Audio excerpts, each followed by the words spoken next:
بسم اللہ الرحمن الرحیم۔ السلام علیکم۔ جی ناظرین، آگ کے گولے، سفید چمکدار بادل اور اڑن تشتریاں، اگر ان سب کو ایک گہری نظر سے دیکھا جائے تو یہ ایک ہی سلسلے کی کڑی نظر آتی ہے۔ ایسا لگتا ہے گویا اڑن تشتری کو چھپانے کے لیے یہ بادل اور قہر مصنوعی طور پر کیمیائی عمل سے پیدا کی جاتی ہے۔ برمودا کے اندر آگ کے گولوں کا داخل ہونا ہی معروف چیز ہے۔ WJ مورسی، جو کہ ایک سی مین ہے، ایسی ہی صورتحال سے دوچار ہو چکا ہے۔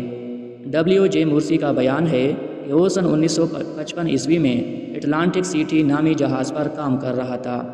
صبح کا وقت تھا۔ واچ آفیسر میرے پاس آ کر کھڑا ہوا۔ تھوڑی دیر بعد اس نے چیخ ماری اور جہاز پاگلوں کی طرح ایک دائرے میں چکر کاٹنے لگا تھا۔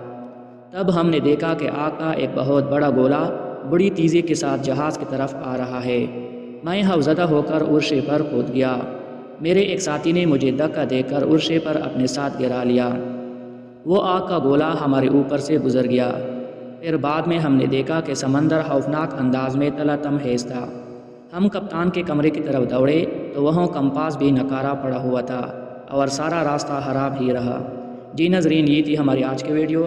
اگر یہ ویڈیو آپ کو پسند آئی ہو تو اس کو ضرور لائک کریں اور اس کے ساتھ چینل کو سبسکرائب کریں تاکہ ہماری بھی حوصلہ افزائی ہو سکے۔